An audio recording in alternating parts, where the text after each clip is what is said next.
சிறகடிக்காத சீரியல்ல இனி என்ன நடக்க போகுது தான் பார்க்க போகிறோம். வந்த பிரச்சனைக்கு முத்து தான் காரணம் அப்படின்னு சொல்லிட்டு விஜயா ரொம்பவே சத்தம் போடுறாங்க. உடனே முத்து சொல்கிறாரு, எல்லா பிரச்சனைக்கும் நான் தான் காரணமா? அவன் நல்லா இருக்குன்னு நினச்சி தானே இந்த ஏஜென்சி வாங்கி கொடுக்கணும்னு நினச்சேன். நீங்கள் வந்து இப்படி சொல்கிறீங்களா அப்படிங்கிறாங்க. இல்லைடா, நீ வந்து மனோஜுக்கு வந்து அவங்க மாமா பணம்னு சொன்னதே உனக்கு பிடிக்கலன்னு பேசிகிட்டு இருந்த. இப்போ கரெக்டாக வந்து இந்த பிரச்சனைகளை கோர்த்து விட்டான் அப்படின்னா பணமும் பம்பா போயிடும், தொழிலும் பண்ண முடியாமல் சீரழிவான் அப்படின்னு நினச்சா அப்படி பணம் நினச்சா அப்படிங்கிறாங்க. உன்னை முத்து சொல்கிறான், நான் அப்படிலாம் நினைக்கலாமா அப்படிங்கிறாங்க. தெரியும்டா அவனை பற்றி அப்படின்ட்டு இருக்காங்க. உன்னை அண்ணாமலை சொல்கிறாங்க, எதனாலும் வீட்டில் போய் பேசிக்கலாம், முதல்ல மனோஜ் ஹாஸ்பிட்டல் கூட்டிட்டு போகலாம் அப்படின்னு சொல்லிட்டு ஹாஸ்பிட்டல் கூட்டி போயிட்டு நிறைய வீட்டுக்கு போயிடுறாங்க. முத்து வீட்டில் போய் ரொம்பவே அழுதுட்டுருக்காரு. அப்போ மீனா கேட்குறாங்க, ஏங்க உங்களை அம்மா வந்து உங்களை புரிஞ்சிக்க மாட்டேறீங்க, நீங்கள் மனோஜுக்கு வந்து நல்லது செய்யணும்னு தான் நினைக்கிறீங்க, உங்கள் அம்மா தப்பாகவே நினைக்கிறாங்க, என்னதாங்க பிரச்சனை சொல்லுங்க அப்படிங்கிறாங்க.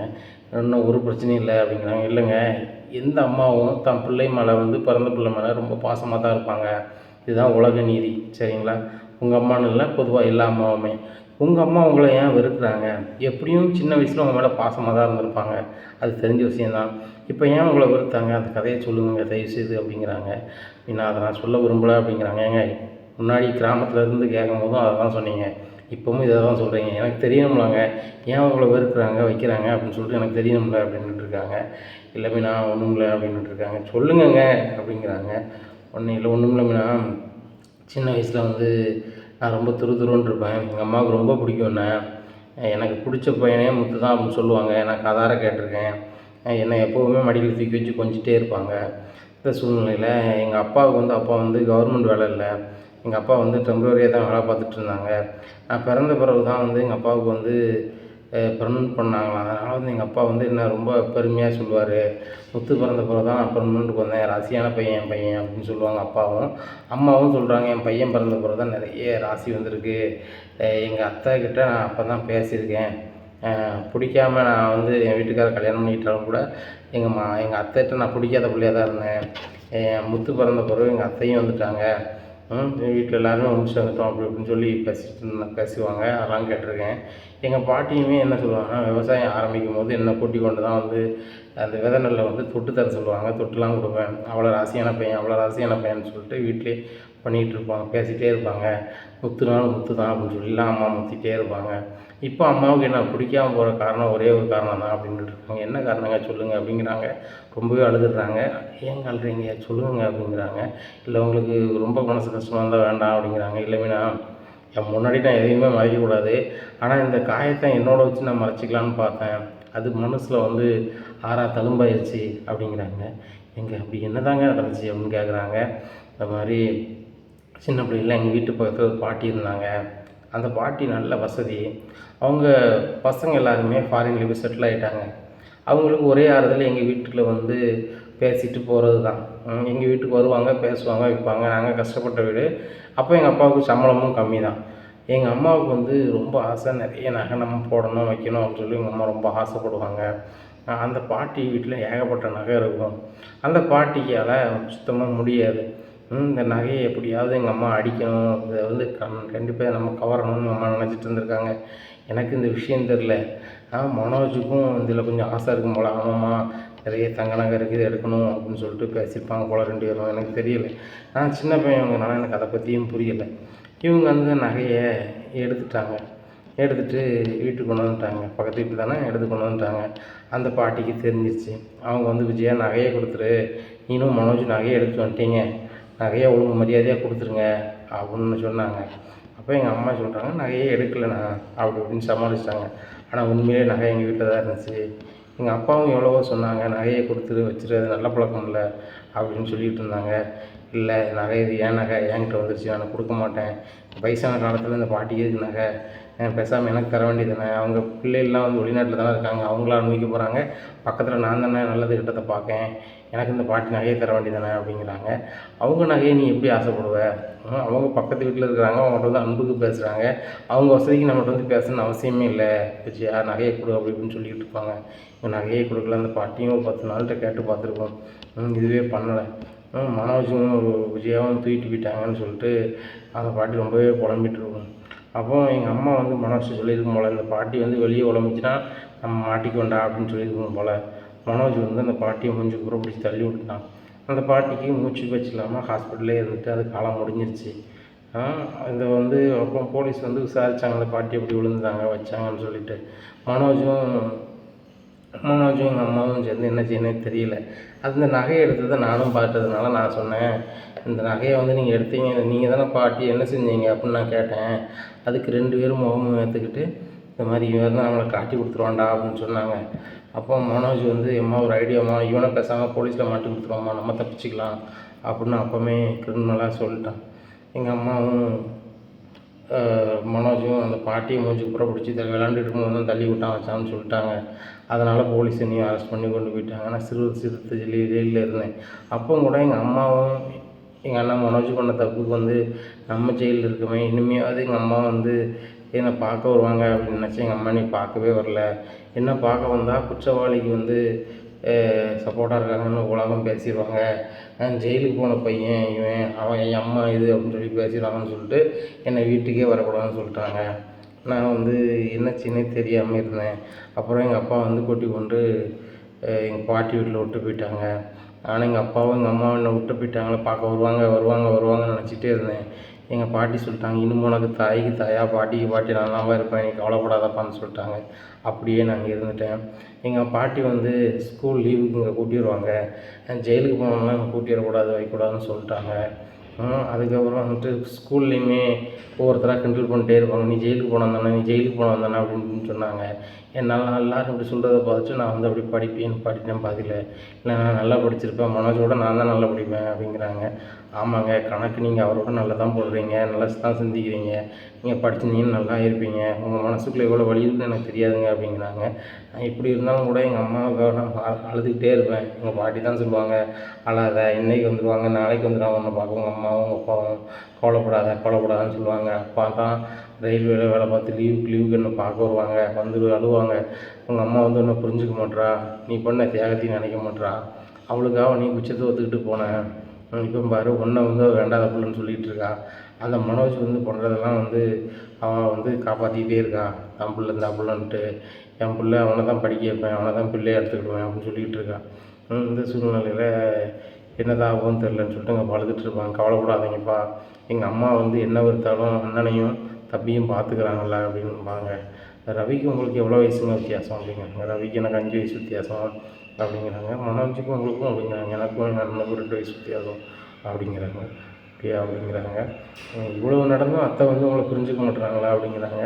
அவங்களுக்கு என்ன வந்து ஏற்றுக்கிட்டாங்க அப்படின்னா, குற்றம் பண்ணவொன்னே ஏற்றுக்கிட்ட மாதிரி நினைக்காங்க. அதுபோக அவங்க பொண்ண குற்றம் வந்து வெளியே தெரிஞ்சு விடான்னு நினைக்காங்க.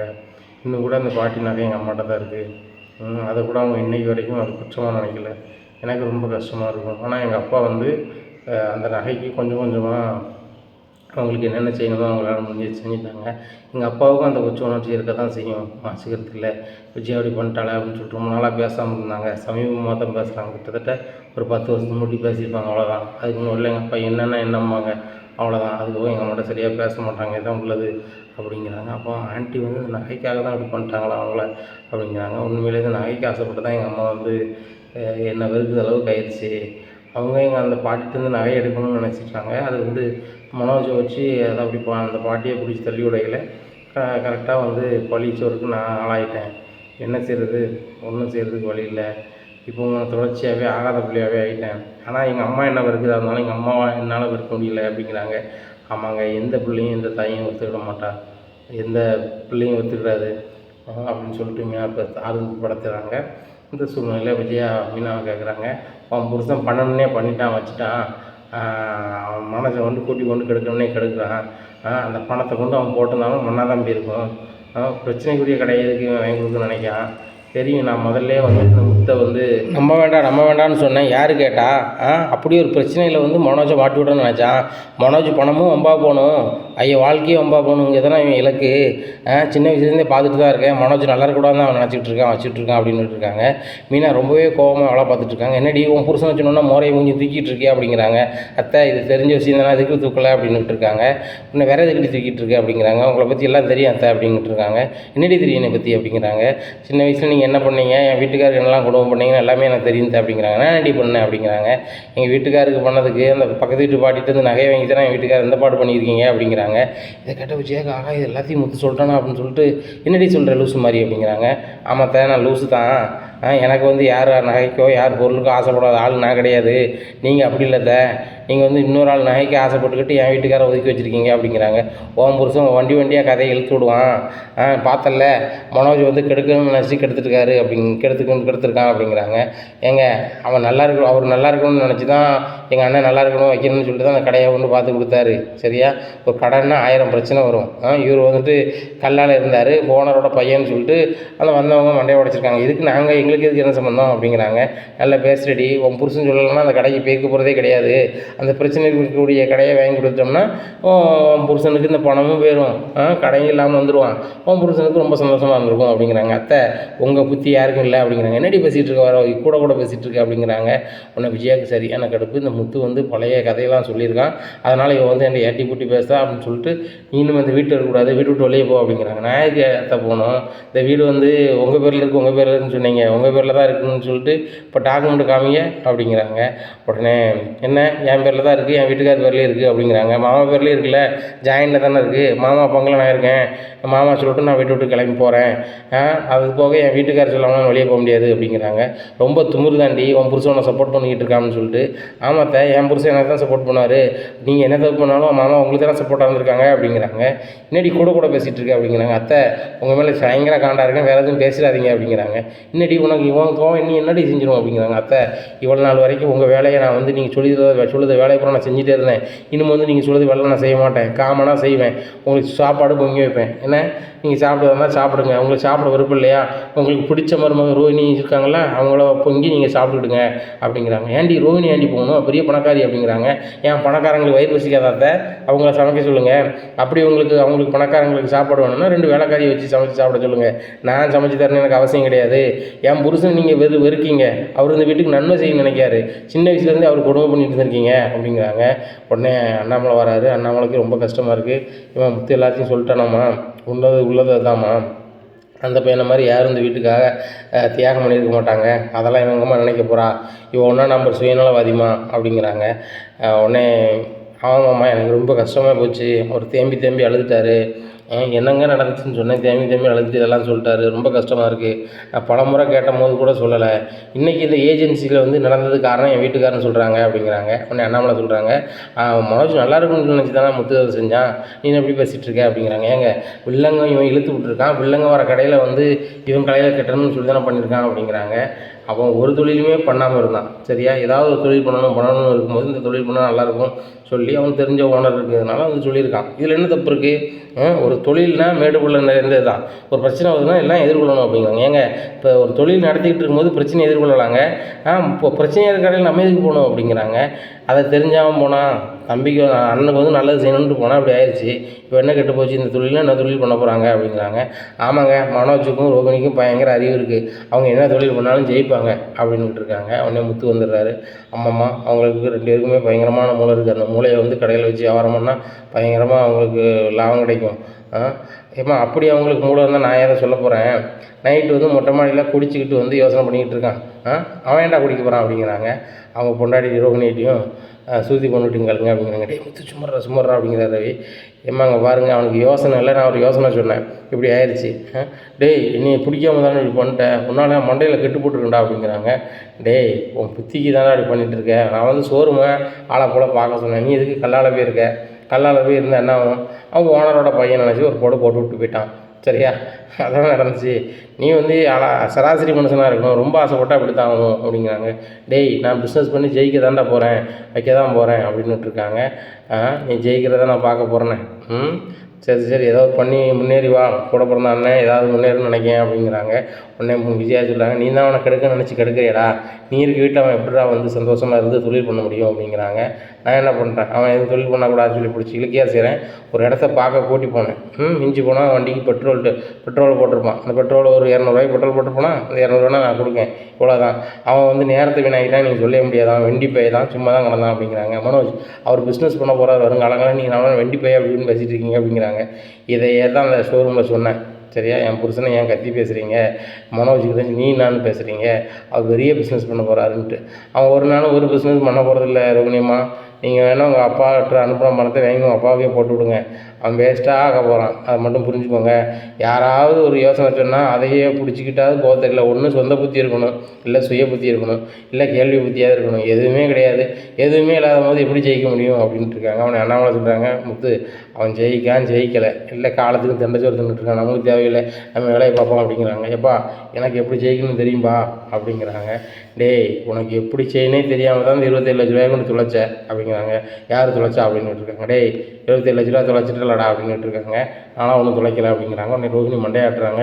மனோஜ் எதையாவது உழம்பி போட்டு கொடுத்துறாதா அப்படின்னு சொல்லிட்டு உடனே மனோஜ் தொலைச்சிக்கிறாரு. உடனே ரூம் பார்த்து போயிடுறாரு. உடனே ரூமில் போய் கத்துறாரு. இந்த முத்து நான் எதை பண்ணாலும் திறக்கலாவே இருக்கான் அப்படி இப்படின்ட்டு இருக்காங்க. மனோஜ் அவன் சொன்னாலும் எதுக்கு நீங்கள் வந்து அந்த ஃபர்னிச்சர் ஷோரூம் போய் பார்த்தீங்க வச்சீங்க அப்படி இப்படின்ட்டு கிடக்காங்க. ரோகிணி நீங்கள் தானே சொன்னேன் அந்த ஃபர்னிச்சர் கடை போய் பார்ப்போம் எப்போன்னு சொல்லிட்டு, அதான் நானும் வந்தேன் அப்படிங்கிறாங்க. மனோஜ் வந்து நம்மகிட்ட வந்து பிரச்சனை உள்ள கடையை தள்ளது பார்த்தாரு. கடை ரொம்ப பாலிஷாக இருக்குன்னு சொல்லி நம்ம எழுதிருந்தோம் அப்படின்னா ஒவ்வொரு நாளும் பிரச்சனையை அனுபவிச்சிருக்க வேண்டியிருக்கும். பிரச்சனை இருந்துச்சுன்னா நம்மளால் நடத்த முடியாது அப்படிங்கிறாங்க. ஆமாம், நம்ம என்ன முத்து மாதிரி ரவுடி போயிடலாம், நம்ம சாஃப்டாக தொழில் பண்ணி ஜெயிக்கணும்னு நினைக்கிறோம், அவனை மாதிரிலாம் பண்ண முடியாது, வைக்க முடியாது. அந்த ஓனர் எப்படியோ என் தலையில் கட்டலான்னு பார்த்தாரு. நல்ல வேளை அவங்க வந்து பிரச்சனை பண்ணாலும் கூட நம்ம கடை நம்மளுக்கு வராமல் போயிடுச்சு. நம்ம வேறு ஏதாவது பிஸ்னஸ் பண்ணணும், நீ என்ன பிஸ்னஸ் பண்ணலாம் அப்படிங்கிறாங்க. உடனே நீ நோட் அடித்து தான் வைக்கணும் அப்படிங்கிறாங்க. என்ன நோட்டு அப்படிங்கிறாங்க. இதையுமே யோசிக்க மாட்டியா, நீ தான் யோசிக்கணும் மனோஜ், நீ தானே தொழில் பண்ணணும்னு சொல்லிட்டு இருக்கீங்க, நீங்களே யோசனை பண்ணுங்கள் அப்படிங்கிறாங்க. இல்லை முத்துக்கிட்ட வேறு யோசனை எது இருக்கான்னு கேட்போம் அப்படிங்கிறாரு மனோஜ். அறிவு இல்லையா மனோஜ், இப்போ தானே அவன் யோசனை சொன்னாலும் ஒரு இடத்துக்கு போய் வாங்கி கேட்டு நிற்க, இப்போ கூட உனக்கு தெரிந்தலையா அப்படிங்கிறாங்க. ஆமாண்ணே, சரி இன்னும் மாட்டேன், எந்த யோசனையும் கேட்க மாட்டேன், நானாக யோசனை பண்ணி கண்டிப்பாக ஜெயிக்க பார்க்குறேன் அப்படிங்கிறாங்க. ஜெயிக்கலைன்னா பேசாமல் அந்த பணத்தை எங்கள் அப்பாட்ட அனுப்பிட்டேன்னு சொல்லிட்டு பேங்க்கில் நீ டெபாசிட் பண்ணிவிட்டு சித்தனாமல் அதில் கிடைக்கிற வட்டியை வாங்கி சாப்பிட்டுக்கிட்டு அப்படிங்கிறாங்க. மனோஜ் சொல்கிறாரு, அதில் அந்தளவுக்கு வட்டி கிடைக்காத ரோகிணி அப்படிங்கிறாங்க. இப்போ மட்டும் அக்கௌண்ட்டில் பணம் இருக்குது, என்ன வருமானம் கிடச்சிட்டு அப்படிங்கிறாங்க. இல்லை ரோகிணி, உன்ட்ட வட்டிக்கு தந்தேன், நீ வந்து 2000 உடனே வட்டி தந்துட்ட. இதே மாதிரி நம்ம வட்டி விட்டால் ஈஸியாக சம்பாதிக்கணும்ல ரோகிணி, ஒரு வேலைக்கும் போக வேண்டாம், நம்ம பாட்டில் சில நோண்டிக்கிட்டு வீட்டில் இருந்துகிட்டு இருக்கலாம், அது பாட்டில் வட்டி மாதம் வந்துட்டுருக்கும் அப்படிங்கிறாங்க. மனோஜ் வட்டிக்கு வாங்குறவங்களாம் கம்மி பண்ணிட்டாங்க அப்படின்னா ஒன்றுமே இல்லாமல் போயிடும், அது உனக்கு தெரியலையா வைக்கலையான்ட்டு கிடக்காங்க. இப்போ என்ன தான் ரோகிணி தொழில் பண்ணுறது வைக்கிறது அப்படின்ட்டு இருக்காங்க. உடனே ரோகிணிகிட்ட மனோஜ் சொல்கிறாங்க, லைட்டாக ஜூஸ் குடித்தா நல்லா இருக்கும்ல அப்படின்னு சொல்லிட்டு நேராக அப்படின்னு பேசிகிட்டு இருக்காங்க. அப்போ ரோகிணி வராங்க.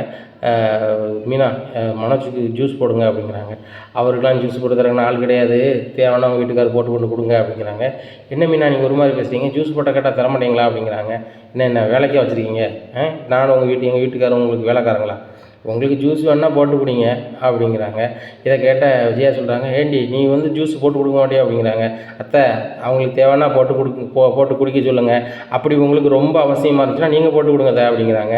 உடனே நம்மளுக்கு சொல்கிறாங்க, சபாஸ் மீனா இப்படி பேசினா தான் நீ விஜயாட்ட சரியாக நடந்துக்கிட முடியும் அப்படிங்கிறாங்க. ஏங்க நீங்கள் வந்து மீனாவுக்கு சப்போர்ட் பண்ணுறீங்க, அந்த ரவுடி பையன் மீனாவுக்கு சப்போர்ட் பண்ணுறதுனால வந்து அவள் ரொம்ப ஓவராக பேசிகிட்டு இருக்கா, இந்த ஜூஸ் கூட போட முடியாதோ அப்படிங்கிறாங்க.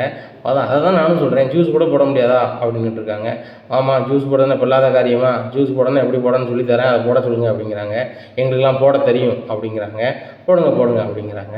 உடனே கடுப்பில் வந்து ஆப்பிளை வந்து கட் பண்ணுறாங்க ரோகிணி, கையை வெட்டிக்கிறாங்க. உடனே கையை வெட்டுனா அப்படிங்கிறாங்க. உடனே மீனா சிரிக்கிறாங்க. சிரிச்சோன்னா கடுப்பாகுது. பாருங்க அவள் கையை வெட்டுன்னே நினைக்கிறா அப்படிங்கிறாங்க. அவள் வந்து ஒழுங்காக கட் பண்ணியிருந்தேன், என் வெட்ட போகுது, முதல்ல அது என்னென்னு பாரு அப்படிங்கிறாங்க. உடனே கையை கட்டி விடுறாங்க அப்படின்ட்டு போகிறாங்க. உடனே விஜயா சொல்கிறாங்க, நான் ஜூஸ் போடுறேம்மா அப்படிங்கிறாங்க. உடனே விஜயா ஜூஸ் போட்டுக்கிட்டே இருக்காங்க. மீனாவை முறைச்சிக்கிட்டே இருக்காங்க. நீ எவ்வளோ நாள் இந்த வீட்டில் இருக்கேன்னு பார்த்துட்றேன் அப்படின்ட்டு இப்படி பார்க்குறாங்க. உடனே அத்தை நீங்கள் என்ன பிளான்னாலும் போடுங்க, என்ன பிளான் போட்டாலும் நானும் என் வீட்டுக்காரர் இந்த வீட்டு விட்டு போக போகிறதில்ல, என் வீட்டுக்காருக்கு இந்த வீடு வந்து பூர்வீக சொத்தில் பங்குடையது, என்ன நாங்கள் எங்கள் மாமா எவ்வளோ நாள் இந்த வீட்டில் இருக்காங்க அவ்வளோ நாள் இருப்போம், என்னத்தை நீங்களே போகணுன்னு சொன்னால் கூட நாங்கள் போக மாட்டோம் அப்படின்னு சொல்லிட்டு மனசில் நினச்சிக்கிட்டே இவங்க அதனால அடுப்புங்கிற வேலையெல்லாம் செஞ்சுட்டு நேராக போய் பூவை கட்டுறாங்க.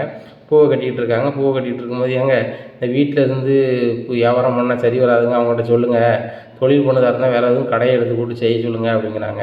அவங்க எதுவும் தலையில் எதுவும் வேலை பார்க்காங்களா, அவங்க ரூமில் அவங்க வேலை செய்கிறாங்க அப்படிங்கிறாங்க. அவங்களுக்கு இங்கே ரூம் இருக்குது, இந்த ஹாலில் தான் தூங்குறாங்க. இந்த பூஜை ரூம்லேயும் அங்கேயும் உட்காந்துட்டு இங்கே உட்காந்துட்டு பூவை கட்டிக்கிட்டு அங்கேயும் விற்றுக்கிட்டு இந்த வீட்டில் ஒரு வேலையும் செய்ய மாட்டேக்கா அப்படிங்கிறாங்க. சரி நீ காலைல எழுந்திரிச்சு என்ன வேலை செஞ்ச அப்படிங்கிறாங்க. உடனே விஜயா சொல்கிறாங்க, நான் எதுக்குங்க வேலை செய்யணும் அப்படிங்கிறாங்க. நீ வேலை செய்ய மாட்டேன், அந்த மீனா பிள்ளை எல்லா வேலையும் செய்யுது, வேலை செஞ்சாலும் அது செய்யலை இது செய்யலைன்னுட்டு இருக்க. காலையில் எந்திரிச்சதுலேருந்து அந்த பிள்ளை தான் வேலை செய்யுது. காலையில் எந்திரிச்சு கோலத்தை போடுது, சோறு கறி பொங்குது. இப்போ ஏஜென்சியை பார்க்க போனால் நம்ம கூட வந்து நம்மளுக்கு ஒத்தாசையாக இருந்திருக்கு. அவன் என்னங்க ஒத்தியாசையாக இருந்தால் சும்மா தானே கூட வந்தால், அவன் புருஷன் வந்து வேண்டாம் தானே மாட்டி விட்டுக்கிட்டு இருந்தான் அப்படிங்கிறாங்க. முடிஞ்சதை ஆரம்பிச்சுட்டு இருக்காத விஜயா, என்ன நடக்க போகுதோ அதை பாரு. வீட்டு வேலையை பூரா செஞ்சுட்டு இருக்க, நீ என்ன வேலை செஞ்ச ஒரு வேலை சொல்லு, சும்மா வாய்ச்சோடாது பேசிக்கிட்டு வச்சுக்கிட்டு இருக்க. ஏங்க எனக்கு 3 மருமக்கள் இருக்காவோ நான் செய்யணுமா அப்படிங்க. இதுக்கு மட்டும் உனக்கு 3 மருமக்கள் இருக்கான்னு சொல்லுவேன். எந்த மருமக்கள் வேலை செய்தாங்க மீனாவை தவிர அப்படின்ட்டு இருக்காங்க. இங்கே ரோகிணி ஆகா நம்மளை எதுவும் வேலை செய்ய சொல்லிடுவாங்கன்னு சொல்லிட்டு நைஸாக ரூம் பார்த்து போயிடுறாங்க. உடனே மனோஜ் இந்த ஜூஸை குடி அப்படிங்கிறாங்க. அந்த ஜூஸை குடிக்கிறாரு. ஜூஸ் போட எவ்வளோ நேரமா அப்படிங்கிறாங்க. உடனே ஜூஸ் போடுறதுக்கு என் கை என்ன ஆச்சு தெரியுமா, என்னாச்சு அப்படிங்கிறாங்க. ஜூஸ் பண்ணும்போது இப்போ லைட்டாக கட் பண்ணும்போது வெட்டிக்கிட்டேன் அப்படிங்கிறாங்க. லைட்டாக எதனா அதுக்கு வேறு ஒன்றும் இல்லை அப்படிங்கிறாங்க. ஒன்றும் இல்லை அப்படிங்கிறாங்க. சரி ஒரு பிஸ்னஸ் மேனுக்கு பண்ணும்போது இப்படி ஆயிருக்கு. இல்லை மனோஜ், இந்த மீனை வந்து ரொம்ப ஓவராக பண்ணுறாங்க அப்படிங்கிறாங்க. என்ன பண்ணா, நான் அந்த பூக்கார்ட்ட என்னென்னு கேட்குறேன் அப்படிங்கிறாங்க. மனோஜ் இப்போ பேச தெரியாமல் பேசுகிறா, இப்போ நீ பேசுனா ஒன்றையும் ஒரு மாதிரி பேசுவோம் அப்படிங்கிற. அப்படியா, அந்த முத்து தான் எல்லாத்துக்கும் இது பண்ணிகிட்ருக்கான். முத்து இருக்குது சப்போர்ட்டில் வந்து இவன் பண்ணிகிட்ருக்கான். முத்தை நான் ஏற்றி விடுதேன், இவ்வளோ 4 பூசை கொடுப்பான், அதுக்கப்புறம் இவ்வளோ முதல்ல வீட்டு விட்டு அனுப்பிட்டாலே ஆட்டோமேட்டிக்காக முத்து அனுப்பிடலாம் அப்படின்ட்டு இருக்காங்க. மனோஜ் அதை செய்யும் மனோஜ், முத்துட்டு நல்லா பேசுகிற மாதிரி பேசி மீனாவை போட்டு கொடு. மீனாவை வந்து இன்னும் வெளுக்கட்டும். வெளுத்துட்டான் அப்படின்னா இவன் வந்து அடங்கிடுவான். ரொம்ப ஓவராக பண்ணுறா. அடமாடு பூக்கடை 10க்கும் 50க்கும் விற்றுட்டு கிடக்கும் போதே இந்த வரத்து வாரா. இவங்க மட்டும் பெரிய அளவில் ஏதாவது பிஸ்னஸ் பண்ணாங்களோ நம்மளாம் இந்த வீட்டில் இருக்கவே முடியாது அப்படிங்கிறாங்க. ரோகிணி, இந்த வீட்டில் அம்மாவுக்கு பிடிச்ச பிள்ளை நான் மட்டும்தான், சரியா, இந்த வீடு எங்கள் அம்மா பேரில் இருக்குது அப்படிங்கிறாங்க. உடனே ரோகிணி பயங்கர தோரணையாக நினைக்காங்க. உண்மைதான், மனோஜ் தவிர வேறு யாரையும் நம்ம ஆண்டிக்கு பிடிக்காது, அதனால் நம்ம தான் அந்த வீட்டில் முதல் மரியாதை அப்படின்னு சொல்லிட்டு ரொம்பவே சந்தோஷமாக இருக்காங்க. இந்த சூழ்நிலையில் முத்து வராரு. முத்து வந்து அப்பா நான் வந்து வெளியூர் ஆஃபர் போகிறேன்ப்பா அப்படிங்கிறாங்க. எந்த ஊருக்குப்பா போகிறேன் அப்படிங்கிறாங்க. இல்லைப்பா டெல்லி வரைக்கும் போகிறேன் அப்படிங்கிறாங்க. உடனே விஜயா சொல்கிறாங்க, ஏங்க இங்கேயாவது குடிச்சிட்டா வந்து வண்டியை விட்ருவாங்க, டெல்லியில் போய் குடித்தா வண்டி விட மாட்டாங்க, ஒழுங்காக வேறு யாரையும் அனுப்பிட்டு எல்லாம் இருக்க சொல்லுங்கள் அப்படிங்கிறாங்க. உடனே அத்தை, என் புருஷனுக்கு எங்கே எப்படி நடந்துக்கணும்னு தெரியும் அப்படிங்கிறாங்க. அதான் தெரிஞ்சிச்சே, அந்த ஷோரூமில் என்ன பண்ணா, அங்கே என்ன பண்ணா, இங்கே என்ன பண்ணான்னு. உன் புருஷனை பற்றி தெரிஞ்சுக்கிட்டும் பெரிய வக்கனையாக பேசுகிறத பற்றியா, அவனுக்கு எங்கே எப்படி நடந்துக்குன்னே தெரியாது. டேய் அங்கெல்லாம் போர்டெல்லாம் ரோட்டில் போகிற வழியெல்லாம் இங்கிலீஷில் இருக்கும் அப்படிங்கிறாங்க. விஜயா நீ டெல்லிக்கு போயிருக்கியா அப்படிங்கிறாங்க. எங்கே நான் போகல, இத்தனை சினிமாவில் பார்த்துருக்கேன், ரோட்டில் இருக்க போர்டு பூராமே இங்கிலீஷில் இருக்கும் அப்படிங்கிறாங்க. ஏம்மா இங்கிலீஷ் தெரியலை, போர்டு வாசிக்க தெரியலன்னா லைசன்ஸே தரமாட்டாங்க, சரியா. நான் எல்லாம் வாசிக்க தெரிஞ்சு லைசன்ஸ் வாங்கியிருக்கேன். நான் படிக்க தெரியாமல் நிப்பாட்டலை, எனக்கு வந்து அவமானம் தாங்க முடியாமல் தான் நான் பள்ளிக்கூடத்துக்கு போகல, ஏன்னா அதுக்கு யார் காரணம்னு உங்களுக்கே தெரியும் அப்படிங்கிறாங்க. விஜயா ஒருன்னு இருக்காங்க. மீனாவும் முறைக்கிறாங்க. இவளுக்கு எல்லா காரியம் தெரிஞ்சிச்சு, அதனால் இவன் வந்து நம்மளை ரொம்ப எடக்கா பார்க்குறா அப்படின்னு சொல்லிட்டு முடிக்கிறாங்க. இந்த சூழ்நிலையில் முத்து சொல்கிறாரு, மீனா எனக்கு தேவையான துணிமணிலாம் எடுத்து வை அப்படிங்கிறாங்க. எடுத்து வைக்கிறாங்க. ஏங்க 3 நாள் 4 நாள் வரமாட்டேங்கன்னா கஷ்டமாக இருக்குங்க அப்படிங்கிறாங்க.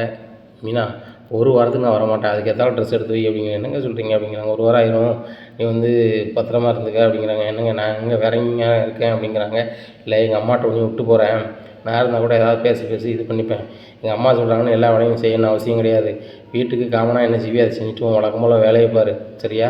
அப்படி ஏதாவது உனக்கு கையில் பணம் இல்லை வைக்கலன்னு சொன்னால் எனக்கு உடனே ஃபோன் அடி, நான் கூகுள் பேயோ ஃபோன்பேயோ உனக்கு அனுப்பிடுறேன் அப்படிங்கிறாங்க. உடனே எங்கள் சரிங்க, அதை பற்றி ஒன்றும் இல்லை, நீங்கள் பத்திரமா போகணும், இவ்வளோ தூரம் போகிறீங்க, ஒரு நாள் இவ்வளோ தூரம் போனதில்லை, இப்போ போகிறீங்களேங்க அப்படிங்கிறாங்க. இல்லை பெரிய ஆஃபர் வந்து நம்ம போய் தானே ஆகணும், இந்த மாதிரி ஆஃபர் பண்ணால் தான் நம்மளுக்கு பணம் கிடைக்கும், நம்ம கடனெல்லாம் அடைக்க முடியும், நம்மளும் அடுத்தாப்புல இன்னொரு கார் வாங்கணும், வைக்கணும், நல்ல மாதிரி இருக்கணும்ல அப்படிங்கிறாங்க. உடனே மீனா சொல்கிறாங்க, அதுவும் சரிதாங்க, உங்களுக்கு 2 3 கார் வந்துச்சுன்னா ஒரு காரை நம்ம வச்சு ஓட்டிக்கிட்டு 2 காரை வாடகை விடலாம், நம்ம அடுத்த கட்ட லெவலுக்கு ஏற்றாப்புல போகலாம். அவங்க படிச்சிருக்காங்க, பெரிய பிஸ்னஸ் பண்ணுறேன்னு சொல்கிறாங்க, நம்மளால் முடிஞ்சது சின்னதாக ஏதாவது பண்ணிகிட்டு இருக்கலாங்க அப்படிங்கிறாங்க. அதுவும் சரிதான் மீனா, நான் கிளம்புறேன் அப்படின்னு சொல்லிட்டு எல்லா ட்ரெஸ்ஸையும் எடுத்துக்கிட்டு நேராக டெல்லி கிளம்புறாரு. கிளம்பி நேராக பார்ட்டிக்காரங்களை கொண்டு போயிட்டே இருக்காங்க. பார்ட்டிக்காரங்க கேட்குறாங்க, தம்பி வார வழியில் இடையில நிப்பாட்டணும் வச்சோம், எதுவுமே எங்கள் அக்கௌண்ட்டில் சாப்பிட மாட்டேங்குது தம்பி, உன் அக்கௌண்ட்லேயே சாப்பிட்டுக்கிறே தம்பி அப்படிங்கிறாங்க. இல்லைனா சார் வரதுக்கு நீங்கள் வாடகை கொடுக்குறீங்க, எனக்கு அதுவே கட்டும், நான் அதில் வந்துட்டு உங்கள்கிட்ட வந்து அதை வாங்கி தாங்க இது வாங்கி தாங்கன்னு நல்லா இருக்காது சார், என்னோடய சுயமரியாதை தான் இருக்குது சார் அப்படிங்கிறாங்க. இப்படி நல்ல பையனாக இருக்கே தம்பி அப்படின்னுட்டு இருக்காங்க. ஆமாம் சார், நீங்கள் டெல்லிக்கு போய்ட்டு அப்புறம் என்ன சார் செய்யணும் அப்படிங்கிறாங்க. டெல்லியில் இருந்துருவோம் தம்பி, அதுக்கப்புறம் சென்னைக்கு இன்னும் 6 மாதம் கழிச்சு தான் வருவேன், எனக்கு ஃப்ளைட்டில் போனால் எனக்கு ஒத்துக்க மாட்டேங்குது, அதான் வந்து கார்லேயே போகிறேன் அப்படிங்கிறாங்க. சரி சார், நீங்கள் காரில் வரதுனால எனக்கும் பிரயோஜனம் தான் சார். சிரிச்சுக்கிட்டே போய் டெல்லியில் விட்டுறாரு. டெல்லியில் விட்டுட்டு வரும்போது ஒருத்தவங்களாம் ஹிந்தி, இங்கிலீஷ் அதெல்லாம் பேசிகிட்டு இருக்காங்க. முத்துக்கு ஒன்றுமே புரியலை. அப்புறம் ஒரு சாப்பாடு சாப்பிடணும், அவருக்கு என்ன செய்யணும்னே தெரியல. ஹோட்டலில் போய் எப்படி சாப்பிட்றது அப்படின்னு சொல்லிட்டு போய் முழிச்சிட்ருக்காரு. இவர் முழிச்சிட்ருக்கதே பார்த்தா ஒரு தமிழன் வந்து, தம்பி நீங்கள் சென்னையா அப்படிங்கிறாங்க. ஆமாம் சார், எப்படி சார் தெரியும் அப்படிங்கிறாங்க. இல்லை, புலம்பிட்டு இருந்தீங்க எப்படி சாப்பாடு கேட்கணும் வைக்கணும்னு சொல்லிட்டு, வாங்க நான் சாப்பாடு ஆர்டர் பண்ணுறேன் அப்படின்னு சொல்லிட்டு அவர் சாப்பாடு வாங்கி கொடுத்து பில்லையும் கொடுக்குறாரு. சார் வேணாம் சார், நான் கொடுத்துட்றேன் அப்படிங்கிறாங்க. இல்லை தம்பி, சென்னையிலேருந்து வந்திருக்கீங்க, நம்ம தமிழ் இருக்கீங்க, உங்களை பார்த்துட்டு ரொம்ப சந்தோஷம், நீங்கள் சாப்பிடுங்க, நான் பில் கொடுக்குறேன் அப்படின்னு சொல்லிட்டு இது பண்ணுறாங்க. சார் யாருன்னே தெரியாது, எனக்கு பில் கொடுக்குறீங்க சார் அப்படிங்கிறாங்க. இல்லை, நான் தமிழன், நீயும் தமிழன், இந்த உறவு பார்த்தாதான் நான் சாப்பாடு வாங்கி தரதுக்கு அப்படிங்கிறாங்க. தமிழை தான் சார், இந்த பாசம் வந்து நம்ம எங்கே கடந்தாலும் போகாது அப்படிங்கிறாங்க. அதுதான் தம்பி, ஜாதி மதத்தெல்லாம் கடந்து நம்ம மொழி வந்து அவ்வளோ பெரிய சிறப்பான மொழிப்பா அப்படிங்கிறாங்க. ஆமாம் சார், உண்மை தான் சார், நம்மளை வந்து மொழி வந்து இணைக்குது சார். இங்கே வேறு வீட்டில் பிறந்தாலும் அண்ணன் தம்பியாக வந்து இங்கே வந்து பழகுதோமா சார் அப்படிங்கிறாங்க. நான் சாப்பிட்டோன்னே, சார் ரொம்ப நன்றி சார், டெல்லியிலே இருக்கீங்களா சார், நம்ம தமிழ்நாட்டுக்கு வந்துடுவீங்களா சார் அப்படிங்கிறாங்க. இங்கேயே செட்டில் ஆகிட்டேன்ப்பா, நான் வந்து ஓடியில் நான் வந்து நம்ம தமிழ்நாட்டுக்கு வருவேன் அப்படிங்கிறாங்க. தமிழ்நாட்டில் எங்கே சார் அப்படிங்கிறாங்க. எனக்கு திருப்பரங்குடி தம்பிக்கு அப்படிங்கிறாங்க. எனக்கு வந்து வந்து மயிலாடுதுறை பக்கத்தில் சார், ஆனால் வந்துட்டு சென்னையில் தான் எங்கள் அப்பா இருக்கிறாங்க, நாங்கள் ஃபேமிலியோடு அங்கே தான் இருக்கோம் அப்படிங்கிறாங்க. அப்படியா, சரி தம்பி, ரொம்ப சந்தோஷம், பார்த்து கவனமாக போகணும் என்ன. அதே மாதிரி இங்கே ரூட் எனக்கு தெரியலை அப்படின்னா எனக்கு நம்பருக்கு கால் பண்ணு, டெல்லிக்குள்ளே எங்கள் ரூட் ஒன்று போகிறதுக்கு சரியாக தெரியல அப்படின்னா எனக்கு கால் பண்ணு தம்பின்னு சொல்லிட்டு ஃபோன் நம்பர் கொடுக்காங்க. ரொம்ப நன்றி சார், இந்த உதவி யாரும் செய்ய மாட்டாங்க அப்படிங்கிறாங்க. ஐயோ, நான் சென்னைக்கு வந்திருந்தாலும் தமிழ்நாட்டில் எங்கேயா வந்திருந்தா கூட யாரும் கேட்டால் உன்ன மாதிரி தம்பி நீனும் சொல்லிட்டு தான் செய்வேன், நம்மளுக்குள்ளே சப்போர்ட் பண்ணாமல் யாருக்கு பண்ணுறது என்ன, நம்ம வெளியாள்கலாம் அப்படிங்கிறாங்க. சரி தம்பி, பார்த்துக்கோங்க அப்படிங்கிறாங்க. உடனே ரூட்டை கேட்டு நேராக சென்னைக்கு வந்துடுறாங்க. வந்தோடனே ரொம்ப வசதியாக வராங்க. எனக்கு ரொம்ப வசதியாக இருக்குது அப்படிங்கிறாங்க. மீனா, மாற்று டிரைவரே இல்லாமல் நான் இப்போ அங்கங்கே போட்டு ஓட்டு வந்தேன், ரொம்ப கஷ்டமாக இருக்குது அப்படிங்கிறாங்க. உடனே தூங்குங்க அப்படின்னு சொல்லிட்டு தூங்க சொல்கிறாங்க. இங்கே மனோஜ் வந்து பாட்டு சவுண்டு அதிகமாக வச்சு ஆடிக்கிட்டு இருக்காரு. உடனே ரோகிணி சொல்கிறாங்க, ஏன் மனோஜ் ரொம்ப சந்தோஷமாக இருக்குது அப்படிங்கிறாங்க. இல்லை ரோகிணி, எப்படினாலும் நம்ம வந்து பெரிய பிஸ்னஸ் தான் பண்ண போகிறோம், நம்ம லைஃப் ஸ்டைலே மாறப்போகுது, அதுக்கேற்ற நம்மளும் மாறணும்ல, அதான் ட்ரெஸ்ஸிங்லாம் மாற்றிட்டேன் அப்படிங்கிறாங்க. பார்க்குறாங்க, அரட்டோசரை போட்டு பயங்கர வெளிநாட்டுக்கார மாதிரி ஆட்டு கிடக்காரு. உடனே சவுண்டாக கேட்டவுடனே மனோஜ் ரூமுக்கு வராரு. முத்துக்கிட்டே, அறிவு கெட்டவனே, அம்மாவுக்கு உடம்பு சரியில்லை, அப்பாவுக்கு உடம்பு சரியில்லை, இந்த நேரத்தில் வந்து மதியங்கன்னு இப்படி போட்டுட்ருக்கேடா பாட்டு, யாரும் தூங்க வேண்டாம்டா வீட்டில் அப்படிங்கிறாங்க. பகலில் யாராவது தூங்குவாங்கடா அப்படிங்கிறாங்க. சோம்பேறி, நீ எப்பவும் தூங்கிட்டு தான் இருப்ப, நீ தூக்கத்தை பற்றி பேசுறியாடா அப்படிங்கிறாரு முத்து. இப்போ தூங்கிட்டுருக்கேண்ணா, நான் என் வாழ்க்கையை என்ஜாய் பண்ணணும், என்ன செய்யணும்னு யோசிச்சுட்ருக்கேன், இங்கே வந்து என் கரெக்ஷன் பண்ணிகிட்ருக்கேன், தூர நான் ஆட போகிறேன் அப்படின்னு சொல்லிட்டு ஆடிட்டுருக்காரு. அந்த ஆளை குடலில் போடுறாரு. மண்டையில் அடிப்பட்ட காயமே சரியாக மாறலை. அதுக்குள்ளே வந்து இவர் வந்து பெரிய டான்ஸ் ஆடிக்கிட்டு இருக்காரு அப்படிங்கிறாங்க. நாங்கள் சந்தோஷமாக தான், உங்களுக்கு பிடிக்காதா அப்படிங்கிறாங்க. சந்தோஷமாக நீங்கள் இருங்க, அடுத்தவங்கள உரி பண்ணாமல் இருந்து நீங்கள் சந்தோஷமாக இருங்க. நான் வந்து டெல்லிக்கு போய்ட்டு வந்து உங்களுக்கு எல்லாருக்குமே தெரியும், காரை நான் வந்து தனி டிரைவராக போய்ட்டு வந்திருக்கேன், ரொம்ப ரெஸ்ட் எடுக்கணும், எனக்கு தூக்கமாக வருதுன்னு சொல்லிட்டு நான் இது பண்ணி படுத்துட்டு இருக்கேன். இந்த சூழ்நிலை நீங்கள் இவ்வளோ சந்தோஷம் கேட்டுட்டு இருந்தீங்கன்னா அப்படிங்கிறாங்க. அதான் முதல்ல வந்தவொடனே சொல்லணும் அப்படிங்கிறாங்க. இங்கீதம்னு என்னென்னு தெரியுமாம்மா பரலரமா, ஒரு ஆளுக்கு ஒன்று நடக்குன்னா தெரிஞ்சுக்கிட்டு நம்மளே ஒதுங்கிறது தான் இங்கீதம். நீங்கள் வந்துட்டு நான் ரெஸ்ட் எடுக்கணும்னு தெரிஞ்சுக்கிட்டு இப்படி பண்ணுறீங்களா அப்படிங்கிறாங்க. உங்கள் ரூம்னா உங்கள் ரூமில் தூங்கணும் அப்படிங்கிறாங்க. என் ரூமை தான் நீங்கள் பிடிங்கிட்டீங்க எல்லாரும், ரூம் அங்கே இருக்குது அப்படிங்கிறாங்க. நாங்களாக கொடுவோன்னா நீங்கள் அங்கிளுக்கு கொடுத்தீங்க, அங்கிளுக்கு யார் உங்களை கொடுக்க சொன்னா அப்படிங்கிறாங்க. எங்கள் அப்பாவும் அம்மாவும் வந்து ஹாலில் குளிரில் படுக்கக்கூடாதுன்னு நினச்சி நான் இதை கொடுத்தேன், இப்போ இடம்பெல்லாமல் தானே நான் வந்து ஹால் ஓரமாக படுத்துட்ருக்கேன், இதுலேயும் நீங்கள் தூங்கக்கூடாதுன்னா அப்போ ஒன்று செய்யுங்க, நீங்கள் என்ன சும்மா தானே ரூம் போட்டு வெளில போங்க அப்படின்னு சொல்லிட்டு 2 பேர் வெளியே அனுப்புகிறாங்க. டேய் நாங்கள் இதில் ரூம் போட்டு வெளில போனோம், நீ வந்து அவசரப்பட்டு அம்மாவுக்கு அப்பாவுக்கு ரூம் கொடுத்தா கொடுத்தனா, அம்மா மேலே நான் பாஸ் வச்சு தான் செய்தேன், कारण ரூமெல்லாம் நான் கொடுக்க மாட்டேன் அப்படின்ட்டு இருக்காரு மனோஜ். ஒன்றை மாதிரி நான் இருக்க மாட்டேன், நான் காலையில் படுத்துக்கிறேன், சவுண்டு கேட்டுச்சோ, மண்டை இருக்கலாம், உடஞ்ச மண்டை இப்போ சேர்ந்துருக்கு, மறுபடியும் பிரிஞ்சிரும் பார்த்துக்கோ அப்படிங்கிறாங்க. என்ன மிரட்டுறீங்களா முத்து அப்படிங்கிறாங்க. மிரட்டலை, உண்மையை சொல்கிறேன், தூக்க செலவில் எனக்கு யாராவது இடைஞ்ச பண்ணால் என்ன செய்யுதுன்னு எனக்கு தெரியாது, அது மனோஜுக்கு தெரியும், ஏற்கனவே என்கிட்ட பூச வாங்கியிருக்கான், அவன்கிட்ட வேணால் கேட்டுக்கோங்க அப்படிங்கிறாங்க. உடனே பாட்டு ஆஃப் பண்ணிடுறாரு. உடனே ரோஹிணி பார்க்குறாங்க, ஏற்கனவே அடி வாங்கிட்டு வர போல், அதான் வந்து அனுபவத்தில் இது பண்ணுதான்னு சொல்லிட்டு ஓவராக தான் பண்ணிகிட்ருக்காரு இந்த முத்து, இவருக்கு ஒரு பாடம் கட்டினா தான் சரி வரும் அப்படி இப்படின்ட்டு இருக்காங்க. ரோகிணி இவங்களாம் வந்து தர டிக்கெட்டு நம்ம லெவலுக்கு அடுத்தாப்புல என்ன யோசிப்போம், நம்ம ரூம் போட்டு கூட நம்ம ஹோட்டலில் 5 ஸ்டார் ஹோட்டலில் கூட ஆடிக்கலாம் வைக்கலாம் அப்படிங்கிறாங்க. உடனே மனோஜ் எதுவுமே முடியலைன்னா கூட அவங்க பேச்சு மட்டும் பயங்கரமாக இருக்குது அப்படிங்கிறாங்க. ஏற பண்ண முடியாது, இப்போ சாதாரண டிரைவரு இப்போ டெல்லிக்கு போயிட்டு வந்திருக்கான், எவ்வளோ அவங்க கையில் வச்சுருப்பான், மிஞ்சி போனால் 2000 வச்சுருப்பான். நம்ம அக்கௌண்ட்டில் எவ்வளோ வச்சுருக்கோம், 29 லட்சம் இருக்குது. 30 லட்சம் இருந்துச்சு, இப்போ 1 லட்சம் நம்ம வட்டி கொடுத்துருக்கோம், 29 லட்சம் இருக்குது அப்படின்ட்டு இருக்காங்க. உடனே ரோகிணி சிரிக்கிறாங்க. அதுவும் சரிதான், நான் பார்லருக்கு போயிட்டு வரேன் அப்படிங்கிறாங்க. என்ன ரோகிணி இவ்வளோ நேரம் ஆச்சு போகல, இரு நாளைக்கு போ அப்படிங்கிறாங்க. உடனே பார்லருக்கு ஃபோன் அடிச்சு சொல்கிறாங்க, இந்த மாதிரி இன்றைக்கி நான் வரல, பார்லர் மேனேஜ்மெண்ட் பண்ணிக்கோங்க, ஆனால் ஓனர் கேட்டாங்கன்னா இப்போ தான் வெளியில் போயிருக்காங்கன்னு சொல்லிவிட்டு எனக்கு கால் பண்ணிடுங்க, நான் நைட் சாப்பிட்டு வந்துடுறேன் அப்படிங்கிறாங்க. சரி மேடம், நீங்கள் எப்போவுமே அப்படி தானே சொல்லுவீங்க, நான் அது மாதிரி சொல்லிடுறேன் அப்படிங்கிறாங்க. சரி உங்களுக்கு வந்து நான் சம்பளத்தோட கூட ஒரு ஃபேட்டாக தரேனே அப்படிங்கிறாங்க. சரி மேடம் அப்படிங்கிறாங்க. இந்த சூழ்நிலையில் 5 நிமிஷம் ஆகலை, ஓனர் உள்ளே வந்துடுறாங்க. ரோஹிணி எங்கே அப்படிங்கிறாங்க. இப்போ தான் வெளில போயிருக்காங்க மேடம் அப்படின்ட்டு ரோஹிணிக்கு ஃபோன் அடிக்கிறாங்க. ரோஹிணி நம்பரை ஸ்விட்ச் ஆஃப் பண்ணி வச்சுட்டாரு மனோஜ். இன்றைக்கி வந்து பூரா ரோஹிணி நம்ம கூட ரெஸ்ட் எடுக்கட்டும்னு சொல்லிட்டு அந்த பொண்ணு அடிச்சுக்கிட்டே இருக்குது ஃபோனு. ரோஹிணி எடுக்கவே இல்லை. ரோஹிணி எங்கே போயிருக்காங்க, வெளியே போயிருக்காங்கன்னு சொன்னி இன்னும் வரல அப்படிங்கிறாங்க. மேடம் இப்போ தான் போனாங்க, ஃபோன் ஆஃப்னு வருது அப்படிங்கிறாங்க. அப்போ அந்த ரோஹிணிக்கு இந்த பார்லரை பற்றி கொஞ்சம் கூட சிந்தனை கிடையாதா?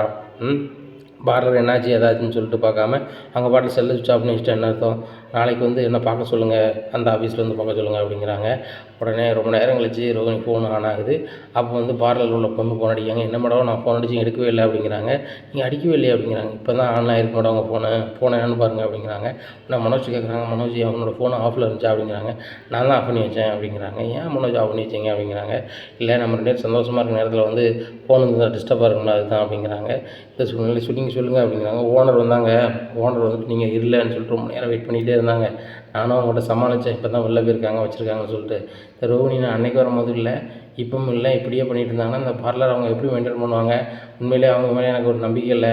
என்னோடய பிரான்ச் அடுத்த பிரான்ச்சில் வந்து என்னை பார்க்க சொல்லுங்கள், வேலை பார்க்க விருப்பம் இல்லைன்னா வெளியே போய் சொல்லிடுங்க அப்படின்னு சொல்லிட்டாங்க அப்படிங்கிறாங்க.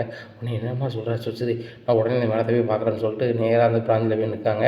உடனே ரோஹிணி நீங்கள் என்ன நினச்சிட்ருக்கீங்க அப்படிங்கிறாங்க. என்ன மேடம் அப்படிங்கிறாங்க.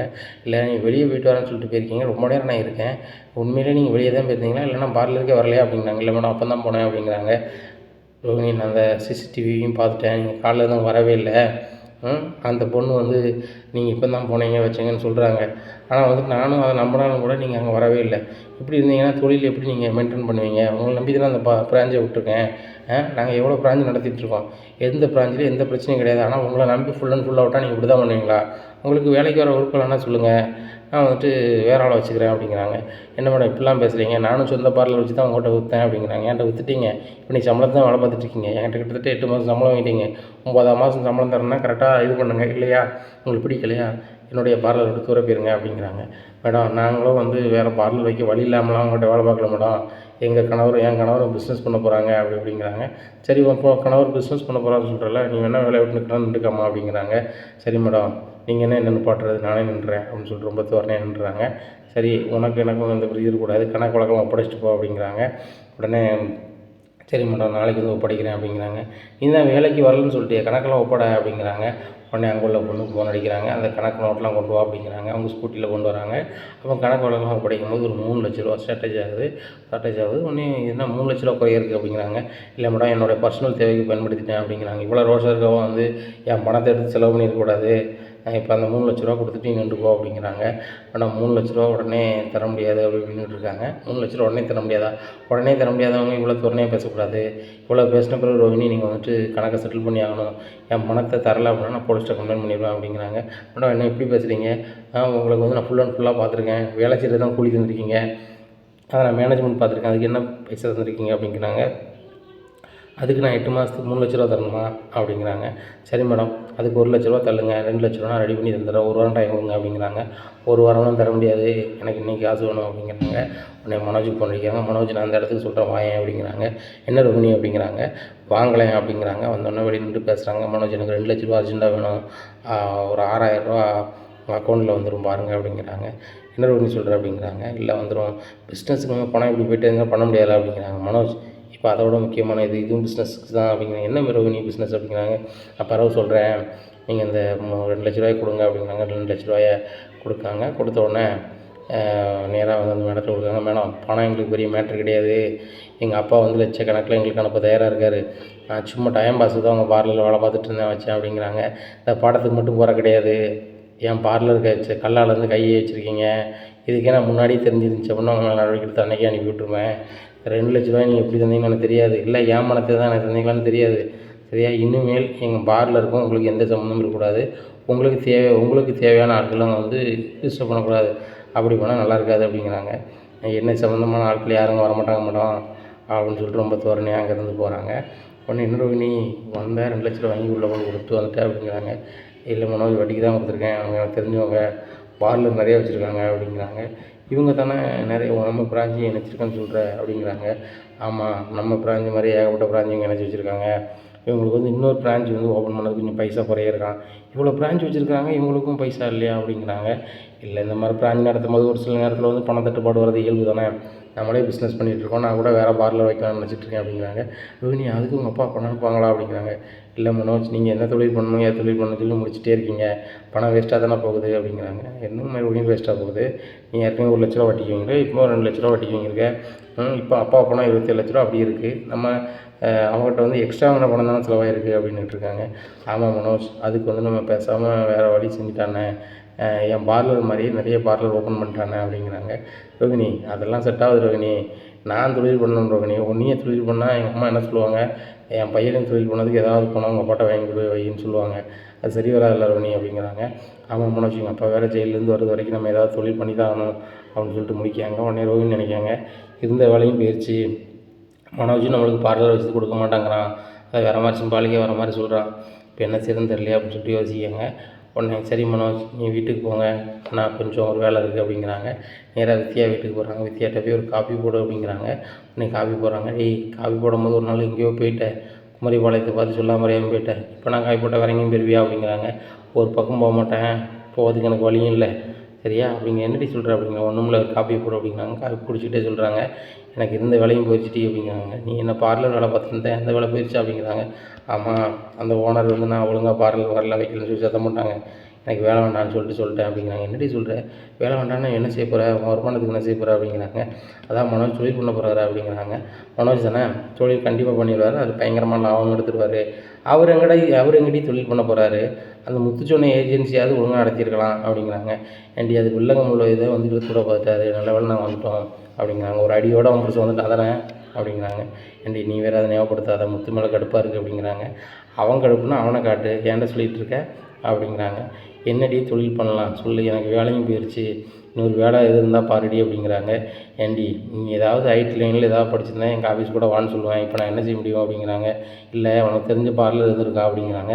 உனக்கு தெரியாத பார்லர் எனக்கு தெரியுமா, நீ தான் விசாரிக்கணும் அப்படின்ட்டு இருக்காங்க. சரி நல்லா விசாரிக்கணும், என்ன செய்யணும்னு தெரில அப்படின்னு சொல்லிட்டு ஸ்கூட்டி கொஞ்சம் தாயேன் அப்படிங்கிறாங்க. சரி எடுத்துகிட்டு போ அப்படிங்கிறாங்க. ஒவ்வொரு பார்லருக்காக போகிறாங்க. போய்ட்டு இந்த மாதிரி மேடம் வேலை இருக்கா அப்படிங்கிறாங்க. இங்கே வேலை இல்லை அங்கே வேலை இல்லை அப்படின்னு சொல்லிகிட்டே இருக்காங்க. ஒன்று ஒரு பிரான்ச்சுக்கு போகிறாங்க. அந்த பிரான்ச்சில் வந்து இவங்க பார்லரை வாங்கினவங்க ஓனர் இருக்காங்க. நீ இங்கே வந்த அப்படிங்கிறாங்க. இல்லை மேடம் உங்கள் வேலை இருக்கான்னு கேட்க வந்தேன் அப்படிங்கிறாங்க. நல்லது தான் மேடம், இவ்வளோ நம்பி வேலை கொடுத்துட்டாதாங்க, இவளுக்கு வேலை கொடுத்தேன் என் பிரான்ச்சை ஓச்சிட்டா, இப்போ உங்கள் பிரான்ச்சு ஓகே வந்திருக்கா அப்படிங்கிறாங்க. மேடம் உங்கள் வேலையை பாருங்கள் அப்படிங்கிறாங்க. இவ்வளோ திமிர்த்தனம் பேசுகிறவங்களுக்கு யார் வேலை கொடுப்பா, போயிட்டே இரு அப்படிங்கிறாங்க. உங்கள் பிரான்ச்சில் சரியாக பண்ணலான்னு சொல்லிட்டு தானே இங்கே வந்து பார்லர் வேலை பார்த்துட்ருக்கீங்க, உங்கள் முகத்தை அழகுப்படுத்து இங்கே வந்து நிற்கிங்க அப்படிங்கிறாங்க. எனக்கு எதை செய்யணும்னு தெரியும், நீ சொல்ல வேண்டிய அவசியம் இல்லை, வெளில போகல அப்படிங்கிறாங்க. அதை ஓனர் சொல்லட்டும் அப்படிங்கிறாங்க. அந்த ஓனர் சொல்கிறாங்க, இந்த மேடம் வந்து எனக்கு ரொம்ப ஃப்ரெண்டு, எங்கள் பார்லரில் வந்து நீ பிரச்சனை பண்ணிகிட்டு இருக்காத, நீ பெரிய பேருமா அப்படிங்கிறாங்க. வெளில வந்துடுறாங்க. எங்கே போனாலும் வேலை கிடைக்க மாட்டேங்குது, எல்லா பிரான்ச்சையும் உங்களுக்கு பழக்கமாக இருக்காங்க, எங்கேயுமே வேலை தர மாட்டேங்காங்கன்னு சொல்லிட்டு ரொம்ப யோசிக்காங்க. அப்போ தான் நினைக்காங்க, நம்ம ஏதாவது சுய தொழில் நம்மளே பண்ணிட்டானே, மனோஜ்கிட்ட வந்து வட்டி கொடுக்குற பிஸ்னஸ்ன்னு சொல்லிட்டு நம்ம பணத்தை வாங்கி பண்ணிட வேண்டியதான். சரி மனோஜ் தானே, நம்ம பண்ணிக்கலாம் எப்படினாலும், இல்லைனா நம்ம டார்லிங்கிட்டு நம்ம பணத்தை திருப்பி கொடுத்துடலாம், நம்ம ஜெயிச்சு போகிறோம் அப்படின்னு நினைக்காங்க. அப்போ தான் வீட்டுக்கு வராங்க. என்ன ரோகிணி பைக்கோட வந்திருக்கு அப்படிங்கிறாங்க. இது வித்யா பைக்கு அப்படிங்கிறாங்க. அவளுக்காக நீ கடன் வாங்கி கொடுத்தா வச்ச, அவள் பைக்கு நீ வேணாமல் வச்சுக்கிடுவோம் அப்படிங்கிறாங்க. மனோஜ் இது வந்து அவள் பைக்கு அப்படிங்கிறாங்க. அவளுக்கு நீ பேங்க்கில் 4,00,000 வாங்கி கொடுத்துருக்க, ஃபைனான்ஸ் வேறு வாங்கி கொடுத்துருக்க, இப்படி இருக்கும்போது இந்த பைக்கு 50,000 பைக்கு நமக்கு தரமாட்டாளோ, இந்த பைக்கோட கொடுக்கக்கூடாது வைக்கக்கூடாதுங்கிறாங்க. உடனே வித்யா ஃபோன் அடிக்கிறாங்க. ஏன்டி பைக் எங்கடி அப்படிங்கிறாங்க. நேரம் ஆகிட்டு நான் வீட்டுக்கு வந்துட்டேன், நாளைக்கு காலையில் கொண்டு வரேன் அப்படிங்கிறாங்க. உடனே மனோஜ் அந்த ஃபோனை வாங்கிட்டு பேசுகிறாரு. பைக்கெலாம் தர முடியாது, பைக்கு எங்கள் பைக்கு, உனக்காக ரோகிணி வந்து 4,00,000 5,00,000 பேங்க்கில் லோன் போட்டு தருவா, நீ வந்து பைக்கை கூட கொடுக்க மாட்டியா, பைக்கெலாம் தர முடியாது வைக்க முடியாதுங்காங்க. உடனே மனோஜ் வண்டி போயில பைக் என் பைக்கு, முதல்ல பைக் வரல அப்படின்னா புருஷன் முன்னாடி உள்ளே போயிருவியா அப்படின்னு சொல்லிட்டு ஃபோனை வச்சிடுறாங்க. உள்ளே போயிடுவேண்ணா அப்படிங்கிறாங்க. உடனே தியேட்டர் பண்ணி என்னடி என் வீட்டுக்காரர் எப்படி பேசியிருக்கேன் அப்படிங்கிறாங்க. பிறகு நீ பேசினா கூட நான் ஏற்றுக்கிடுவேன்டி, என் ஃப்ரெண்டு நீ பைக் வச்சுக்கான்னு சொல்லிட்டு என் மாட்டில் நடந்து கூட போயிடுவேன். அவன் வீட்டுக்காரர் பைக்கு, அவன் என் பைக்கு உன் பைக்குன்னு சொல்லிகிட்டு இருக்காரு அப்படிங்கிறாங்க. இல்லடி நான் வந்து பேங்க்கில் லோன் வாங்கினது உன் பேரில் வாங்கினான்னு சொல்லி ஏமாற்றிட்டேன், அதனால தான் இப்படி கேட்குறாரு அப்படிங்க. இது வேறையா, உன் வீட்டில் ஏற்கனவே மாமியார் என்ன கிளின்னு கிழிப்பாங்க, உன் புருஷனுக்கு எனக்கு சுத்தமாக ஆகாது.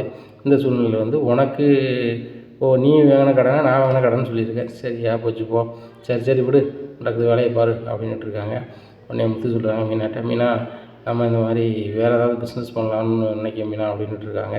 உடனே விஜயா சொல்கிறாங்க, ஏங்க இவனே ஆட்டோ ஓட்டி 1000க்கு 500 ஓட்டிகிட்டு இருக்கான், இவன் என்ன தொழில் பண்ண போகிறான் அப்படிங்கிறாங்க. மீனா நம்ம சீட்டு போட்டிருந்தோம்ல அப்படிங்கிறாங்க. நம்ம எங்கே போட்டிருந்தோம் அப்படிங்கிற, நான் சீட்டு போட்டிருந்தோம்னா 5 லட்ச ரூபா வச்சுட்டு அது விழுந்துட்டு என் பேரில், அதான் ஏதாவது பிஸ்னஸ் பண்ணலான்னு பார்க்குறேன் அப்படிங்கிறாங்க. உடனே என்ன பண்ண சொல்கிறார், சூப்பர்டா அப்படிங்கிறாங்க. ஆமாப்பா அந்த பிஸ்னஸ் என்ன பிஸ்னஸ் பண்ணலான்னு யோசிச்சுட்ருக்கேன் அப்படிங்கிறாங்க. உடனே அண்ணாமலை சொல்கிறாங்க, நீ வந்து மனோஜுக்கு வந்து என்ன பிஸ்னஸ் பண்ணலான்னு சொன்னேன், இப்போ நீ என்ன பிஸ்னஸ் பண்ணணுன்னு சொல்லிட்டு கேட்கப்பா அப்படிங்கிறாங்க. ஆமாப்பா 5 லட்ச ரூபா இருக்குது, மனோஜ் மாதிரி 15 லட்ச ரூபா இருந்துச்சுன்னா அந்த ஏஜென்சி எடுத்து நடத்திருப்பேன், அந்த அவ்வளோ பணம் இல்லை, இப்போ என்ன செய்யன்னு தெரிலப்பா அப்படின்ட்டு இருக்காங்க. உடனே இப்படி ரொம்ப யோசனையாக உட்காந்துட்ருக்காங்க. இந்த சூழ்நிலையில் அந்த ஏஜென்சி இவர் அடிக்கிறாரு, ஃபர்னிச்சர் கடைக்காரர் அடிக்கிறாரு. அடித்து தம்பி இந்த மாதிரி ஒரு ஆஃபர் பண்ணுவாங்க அப்படிங்கிறாங்க. அதனால் போகிறாங்க. என்ன தம்பி உங்கள் அண்ணா வந்து அன்றைக்கி ஏஜென்சி வாங்காமல் போயிட்டார், அந்த ரவுடி வேலை வந்து பிரச்சனை பண்ணோன்னே ஒருத்தனும் வராங்க வாங்க மாட்டேன்ட்டான், என்ன செய்யனே தெரில, இது வந்து பேசாமல் ஒரு 5 லட்ச ரூபாய்க்கு கிடச்சா இருந்தால் கூட மாற்றி விட்டு என் பாட்டில் மன நிம்மதிக்கு நான் ஃபாரின் போயிடுவேன் அப்படிங்கிறாங்க. என்ன சார் சொல்கிறீங்க அப்படிங்கிறாங்க. உண்மையை தான் சொல்கிறேன் தம்பி, மனசுக்கு ரொம்ப கஷ்டமாக இருக்குது, இந்த மாதிரி வந்து இருக்கே எனக்கு பிடிக்கல, எனக்கு வந்து போகிறதுக்கு செலவுக்கு இருந்தால் மட்டும் போதும், அவன் ரொம்ப பிரச்சனை பண்ணிகிட்ருக்கானோ போயிட்டுருக்கானோ அப்படிங்கிறாங்க. சார் அவனெல்லாம் ரூபா குறிப்பீஸ் சார், சும்மா பில்டப் பண்ணுவானுங்க, 4 பூசையை வசமாக கொடுத்தோம்னா வரைய மாட்டானுவா அப்படிங்கிறாங்க. உன்ன மாதிரி ஆளு தான் தம்பி லாய்க்கு, என்ன மாதிரி ஆளுக்கு முடியாது, எனக்கு வயசாகிடுச்சு பார்த்தலாம், அன்றைக்கி என் பையன் நினச்சி உங்கள் அண்ணனை அவங்களாம் கை வச்சுட்டு போயிட்டாங்க, இப்போ நீ இருக்கிறதுனால அவன் அவ்வளோ பேரும் ஓடிட்டானுங்க, இல்லைன்னா அதுவும் பெரிய பிரச்சனை தான், என் பொருளை பூரா அடிச்சு நோக்கிப்பானுங்க, என்ன சின்னன்னு தெரில, கடையை 2 நாளாக அடைச்சி போட்டிருக்கேன் அப்படிங்கிறாங்க. என்ன சார் சொல்கிறீங்க அப்படிங்கிறாங்க. ஆமாம் தம்பி, இந்த வெயில் நேரத்தில் வந்து ஏசிலாம் பயங்கரமாக இருக்கும், ஏசி ஏர் கூலர்லாம் நல்லா இருக்கும், ஃபேனு கீனு நல்லா வாங்குவாங்க, இந்த மாதிரி நேரத்தில் வந்து அவனை கடையை தரக்கூடாது வைக்கக்கூடாது, எனக்கு நெருக்கடி பண்ணால் நான் சும்மா கொடுத்துட்டு போயிருன்னு நினைக்காங்க, நான் சும்மா யாருக்கும் கொடுக்க மாட்டேன், எனக்கு தெரிஞ்ச பையனுக்கு நான் வச்சுக்க தம்பி அப்படின்னு சொல்லி கூட கொடுத்துட்டு போவேன், வீம்பு பிடிச்சாலும் தம்பி நான் அப்படின்ட்டு இருக்காங்க. நம்ம ஏன் சார் சும்மா கொடுக்கணும், கண்டிப்பாக சார் அப்படின்ட்டு இருக்காங்க. தம்பி நான் ஒன்று சொல்கிறேன், நீங்கள் வந்து அந்த ஏஜென்சி நடத்துகிறீங்களா அப்படிங்கிறாங்க. சார் என்கிட்ட அந்தளவுக்கு காசு இல்லையா அது அப்படிங்கிறாங்க. இல்லை தம்பி பொண்ணால் முடிஞ்சதை கொடு அப்படிங்கிறாங்க. சார் என்கிட்ட 5 லட்ச ரூபா தான் இருக்குது, அதுக்கு மேலே 5 காசு கிடையாது தம்பி அண்ணன் அப்படிங்கிறாங்க. என்ன தம்பி இப்படி சொல்கிறேன், 5 லட்ச ரூபா தான் உனக்கே தந்துடுறேன், ஏஜென்சி நீ நாளைக்கு கூட நடத்து அப்படிங்கிறாங்க. சார் நீங்கள் வந்து இவ்வளோ கம்மியான ரேட்டுக்கு தர வேண்டாம் அப்படிங்கிறாங்க. தம்பி ஒன்றுமே பிரச்சனை இல்லை, எனக்கு அதில் ஒரு 10 லட்ச ரூபா அடி விடும், விழுந்தாலும் விழுந்துட்டு போகுது சரியா, அதை நீ வந்து மீதி பொருளை பூரா நான் இன்ஸ்டால்மெண்ட்டில் தான் வாங்கியிருக்கேன், அதை நீ கட்டிடு, உங்கள் அண்ணாட்ட சொன்னது தான் சரியா, இந்த மாதிரி நீ வந்து அந்த கம்பெனியில் வாங்கியிருக்கோம், 1 மாதம் டார்கெட்டில் நீ விற்று கொடுத்துரு சரியா, ஒன்றுமே பிரச்சனை இல்லை, அந்த ஸ்டாஃப் எல்லாத்துக்குமே வேலை கொடு, அப்போனா தான் வந்து அவங்க குடும்பமும் நல்லாயிருக்கும் அப்படிங்கிறாங்க. ஆமாம் சார், யார் வாழ்க்கையும் இருக்கக்கூடாது வைக்கக்கூடாது, கண்டிப்பாக சார் அப்படின்னு சொல்லி பேசிகிட்டு இருக்காங்க. சரி தம்பி நம்ம என்றைக்கு அக்ரிமெண்ட் போட்டுக்கலாம் அப்படிங்கிறாங்க. என்றைக்குனாலும் சரி தான் சார், எங்கள் அப்பாட்ட மட்டும் ஒரு வார்த்தை சொல்லிடுறேன் சார் அப்படிங்கிறாங்க. சரி தம்பி சொல்லு அப்படிங்கிறாங்க. உடனே காரன் பாடிட்டு நம்மளே ஃபோன் அடிக்காங்க.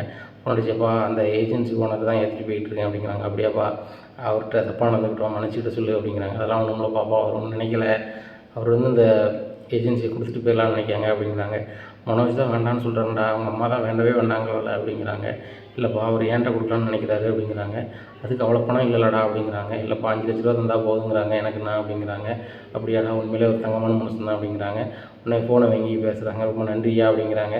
ஒன்றுமே இல்லை, உங்கள் தம்பி முத்து, உங்கள் பையன் முத்து குணத்துக்கு நான் அதை கண்டிப்பாக செய்ய தயாராக இருக்கேன் ஐயா, இன்றைக்கி அக்ரிமெண்ட் போட்டுக்கலாம் ஐயா அப்படிங்கிறாங்க. உடனே அண்ணாமலையை சொல்கிறாரு, அப்போ நான் வீட்டுக்கு வர மணிக்கு புறப்பட்டுருங்க, சார் ஹோட்டல்னு இருப்பாங்க, நம்ம அங்கே வச்சு அக்ரிமெண்ட் போட்டுடலாம் அப்படின்னு சொல்லிட்டு அண்ணாமலையை கூப்பிட்றாங்க. உடனே எங்கெங்கே அர்ஜென்ட்டாக போகிறீங்க அப்படிங்கிறாங்க. வந்து சொல்கிறேன் ஒரு சந்தோஷமான செய்தி அப்படின்னு சொல்லிட்டு அண்ணாமலை கிளம்பி முத்து காரில் ஏறி அக்ரிமெண்ட் போடுறாங்க. இன்னிலேருந்து கடை உங்களுக்கு, கடையை நல்ல மாதிரி நடத்தி நல்ல மாதிரி வாங்க தம்பி அப்படிங்கிறாங்க. ரொம்ப நன்றிங்கய்யா அப்படின்னு சொல்கிறாங்க. இந்த சூழ்நிலை வீட்டில் வந்து சொல்கிறாங்க அண்ணாமலை ஒரு சந்தோஷமான செய்தின்னு சொல்லி எல்லோரும் கூப்பிட்டு சொல்கிறாங்க. இன்னும் என்ன சந்தோஷமான செய்திங்க அப்படிங்கிறாங்க. இல்லை முத்து அந்த ஃபர்னிச்சர் கடையாக வந்து நடத்த போகிறான் அப்படிங்கிற. என்னங்க சொல்கிறீங்க, இவன்ட்ட என்னங்க காசு இருக்குது அப்படிங்கிறாங்க. மனோஜுக்கு 15 லட்ச ரூபாய்க்கு விற்கிறதுக்கு அவர் சம்மந்தப்பட்டார், ஆனால் முத்துக்குன்னு வரும்போது 5 லட்ச ரூபாய்க்கு ஓகேன்ட்டார் அப்படிங்கிறாங்க. ஏங்க இப்போ தான் தெரியுது மனோஜுக்கு நல்ல கதை வரக்கூடாதுன்னு சொல்லிட்டு அந்த பிரச்சனை கிளப்பதுக்கு இவன் தான் ஆள் அனுப்பியிருக்கான் வச்சுருக்கான் அப்படிங்கிறாங்க. உடனே அண்ணாமலை சொல்கிறாங்க, இந்த மாதிரி கீழ்த்தரமான புத்தி முத்து கிடையாது அப்படிங்கிறாங்க. ஏங்க அப்போ கீழ்த்தரமான புத்தி வந்து மனோஜுக்காக இருக்குது அப்படிங்கிறாங்க. அதை நான் சொல்ல விரும்பல. அவனுக்கு இப்படி ஒரு லாபத்தை ஏற்படுத்துறதுக்கு முத்து நினச்சான். உங்களுக்கு அது பிடிக்கல. தொழில்னு வரும்போது எல்லாமே வரும். அது எதிர்கொண்டு தான் எதிர்பார்க்கணும். சரியா? அன்றைக்கி நடந்த விஷயம் வந்து எதிர்பாராமல் நடந்தது தான். அதை சொல்லிக்கிட்டு இது ஒரு அபசகுனம், முத்து தேவையில்லாத பண்ணிட்டான் வச்சுட்டான்னு சொன்னீங்க. இப்போ பாருங்கள் அந்த கடை ஓனர் முத்தே ஆகிட்டான் அப்படிங்கிறாங்க. இதை கேட்ட மீனா ரொம்ப சந்தோஷம். என்னங்க சொல்கிறீங்க அப்படின்னு சொல்லிட்டு முத்து மீனாவை பார்க்குறாங்க. அவன் வேணாம் அப்பாவை கூப்பிட்டு போனேன், இதை இன்ப அதிர்ச்சி கொடுக்கணுங்க, உனக்கு இன்ப அதிர்ச்சி கொடுக்கணுங்கிறதுக்காக தான் முதல்ல சொல்லலை. நம்மளுக்கு அது சீட்டு பண்ண வந்துச்சுல, அதை வச்சு அப்படியே நம்ம கடையை வாங்கிட்டேன் மீனா அப்படிங்கிறாங்க. இதை கேட்ட விஜயாவுக்கு பயங்கர கடுப்பு. ரோகிணிக்கு ரொம்ப ரொம்ப எரிச்சலாக இருக்குது. பேசாமல் நம்மளே இந்த கடையை வாங்கியிருக்கலாம். இப்போ ஒரு தொழில்னு சொன்னால் எச்சத்தாலும் உபயோக தானே, நம்ம இப்படி பண்ணதுனால முத்து இந்த பிஸ்னஸை பண்ணிட்டானே அப்படின்னு சொல்லிட்டு ரொம்பவே முடிக்காங்க. மனோஜும் நினைக்கிறாரு, ஆமாம் ரோகிணி அந்த ஏசி ரூமில் அந்த கல்லா பயங்கரமாக இருந்துச்சு, பாரு நம்ம ராசி அவனுக்கு போயிடுச்சு அப்படி இப்படின்னுட்டு இருக்காங்க. மனோஜ் நம்ம இதோட பெருசாக தொழில் பண்ணலாம், அவன் 5 லட்ச ரூபா வச்சுட்டு இந்த தொழில் பண்ண ஆரம்பிச்சிட்டான், நம்ம இதில் வந்து எத்தனை மடங்கு வச்சுருக்கோம், 6 மடங்கு வச்சுருக்கோம் கூட, அதனால் எங்கேயோ போயிடலாம் அப்படிங்கிறாங்க. ஆமாம் ரோகிணி என்ன தொழில் பண்ணலான்னு சொல்லிட்டு நீ இது பண்ணு அப்படிங்கிறாங்க. நம்ம எதுக்கு அந்த தொழில் இந்த தொழில் செஞ்சிட்ருப்பானே, நம்மளுக்கு தெரிஞ்ச தொழிலை பண்ணுவோம், சிட்டி ஃபுல்லுமே நம்ம பார்லரை வச்சு விட்ருவோம் அப்படிங்கிறாங்க. ரோகிணி அதெல்லாம் செட் ஆகாது, நான் தொழில் பண்ணி முத்து முன்னாடி ஜெயிக்கணும், அதுக்கு ஏதாவது சொல்லு அப்படிங்கிறாங்க. ரோகிணி நினைக்காங்க, எப்படி நம்ம கோல் போட்டாலும் கோலை வந்து மிதித்து தள்ளிடுறானே மனோஜ் அப்படின்னு சொல்லிட்டு, மனோஜ் அப்புறம் என்ன தான் பண்ணுறது அப்படிங்கிறாங்க. என்ன செய்யணும்னு தெரில, யார்ட்டையாவது யோசனை கேட்கணும் அப்படிங்கிறாரு. உடனே ரோகிணி தலையில் கை வைக்கிறாங்க. இன்னும் நீ வந்து ஒரு யோசனையும் எடுக்க போகிறதில்ல, தொழில் பண்ண போகிறதும் இல்லை, அந்த முத்து பாரு ஜெயிச்சுக்கிட்டே போயிட்டுருக்கான், நான் தோற்றுக்கிட்டே இருக்கேன், அந்த மீனா வந்து எனக்கு கேவலமாக பார்த்துட்ருக்காங்க அப்படின்னு சொல்லிட்டு பார்க்குறாங்க. இங்கே விஜயா மீனாவை பார்க்குறாங்க. மீனாவுக்கு ரொம்ப தோரணையாக இருக்கா, ஏற்கனவே ஒன்றும் மதிக்க மாட்டா, இப்போ வேறு எங்கள் புருஷன் வந்து பிஸ்னஸ் பண்ண போகிறாங்க, இவன் எங்கே வீட்டு வேலை செய்ய போகிறா அப்படிங்கிறாங்க. என்னத்தை நாங்களும் முன்னேற முடியாது வைக்க முடியாதுன்னு சொல்லிகிட்டே இருந்தீங்க, எங்களுக்கும் முன்னேறதுக்கு காலம் வந்துருச்சு, கடவுள் இருக்கார், எங்கள் மாமாவும் எங்களுக்கு சப்போர்ட்டாக இருக்காங்க, அதனால் வந்து என் வீட்டுக்கார் வளர்ச்சியோ எங்கள் வளர்ச்சியோ யாரும் தடுக்க முடியாது அப்படிங்கிறாங்க. என்னடி திமுற உனக்கு அப்படிங்கிறாங்க. ஆமாத்த திமுரு தான் அப்படிங்கிறாங்க. விஜயாவுக்கு ரொம்பவே கடுப்பாகுது. இனி என்ன நடக்கும் அந்த விஜயா வீட்டில் அப்படிங்கிறத பொறுத்து வந்து பார்க்கலாம். நம்ம சேனலை மறக்காமல் லைக் அண்ட் சப்ஸ்கிரைப் பண்ணுங்கள். நன்றி, வணக்கம்.